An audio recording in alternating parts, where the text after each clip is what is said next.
This is Jennifer Bin, and in this video, we're going to be sculpting her. An amazing way to improve your sculpting skills is portrait sculpting. It will improve your sculpting skill focusing on likeness, observational skills, form, and eventually confidence in sculpting anything. The process will be divided into two main important steps. First step is to find a portrait that looks fun to sculpt. You want to make sure to enjoy the process. I would personally choose a cool looking style over a boring normal photo anytime, any day. As a beginner, avoid choosing a frontal photo since it would be more challenging to do. Try for a quarter view or a side view. Also go for portraits with unique features. It will make your life easier and will make your sculpt look cooler. For this video, I chose this badass looking portrait of Jennifer Bin. It has a nice angle, cool looking hairstyle, and a funky look. Definitely something that looks fun to sculpt. Emphasis on fun. You need to make sure to enjoy your practice sessions. The second step is to start sculpting. The sculpting will be divided into different stages. The first stage is blocking out the face. For starters, I will shape a generic looking head from all sides. I will then mask this lower part and pull out her neck. I will mask the ears and pull them out as well. I will then start carving the face, indicating some of the face features without adding any details. The point here is to have an approximate location for the face features that we can later work on to match the reference. With that out of the way, I'll rotate the generic looking head to match the reference photo from the front view of my 3D scene. By doing that in object mode, I can keep the symmetry. I can now start adjusting the proportions of the head to better match the reference. I'll start carving her lips, as having more elements will make it easier to spot proportional mistakes early on. Also, her mouth is a big part of her identity, with her upper lips being bigger than the average, so getting them right will help a lot with the likeness. Find the important parts of your reference and make sure to focus on them a bit more than the rest. They can make or break your sculpt. I'll create a sphere and add it where her eyes should be.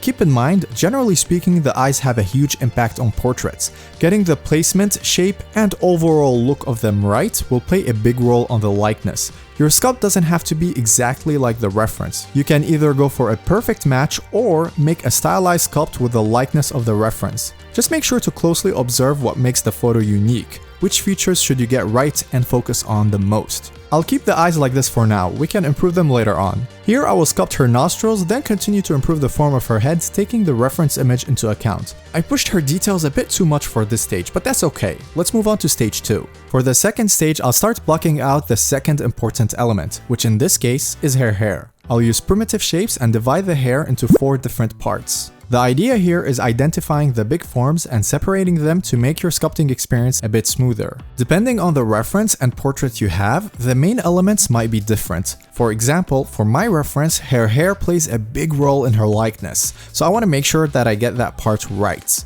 Her lips, eyes, and expression are also a big part of this photo. Her outfit, on the other hand, is not as important when identifying who she is. Of course, for some characters, the outfit can be the main element, so keep an eye out for what makes the identity of the person or character that you are sculpting. For stage 3, I'll start blocking out her jacket. Since this won't be a big part of who she is, my main focus won't be here. But still, I would like to make it look similar to the reference. For now, I'll keep the shapes big and separated into 2 main parts. I'll then quickly add her nose ring and call the stage done. With the main parts blocked out, I can now start sculpting in more forms. I'll improve and refine the sculpt as much as I want while still working on the likeness, overall shapes, and proportions.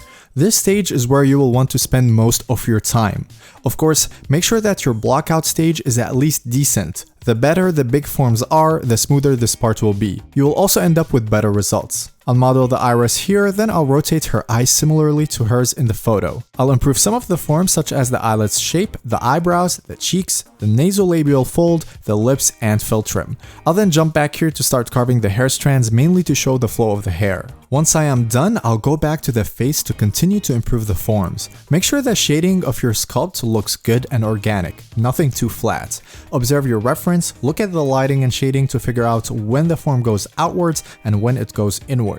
I'll sculpt her mole here, then I'll continue with her hair a bit, followed by her jacket, sculpting in some folds and pushing it further. Keep jumping back and forth when sculpting, dividing your attention to different parts of your sculpt instead of focusing too much on only one part. You'll continue to change and improve the proportions and likeness throughout the sculpting process, so you don't want to waste too much time on one part and find yourself having to work that area all over again once you have to make changes. I'll model the slider of the zipper right here, then I'll add some hair strands using curves to make it a little more interesting. I'll start sculpting more elements of the jacket while still keeping these parts basic. The angle of the face is tilted downwards in the photo more than my sculpt, and we can check that by comparing the eyeline's angle of the reference to the sculpt.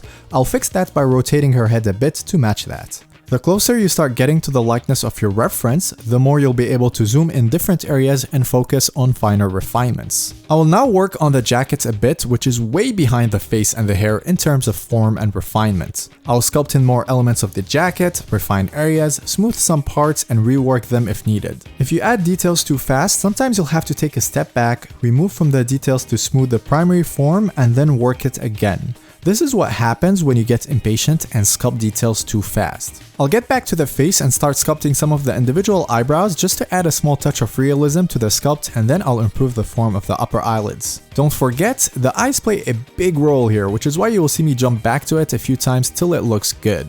I'll smooth the lips here, mask the upper part, then lower the mouth a bit to better represent the expression of the reference portrait with the slightly open mouth. I'll then use a sphere to sculpt part of the teeth that we can see in the reference photo, then I will refine the lips that need work after making these changes. I'll carve some creases for the lips just like she has in the photo, again just to add a nice touch of realism without overdoing it.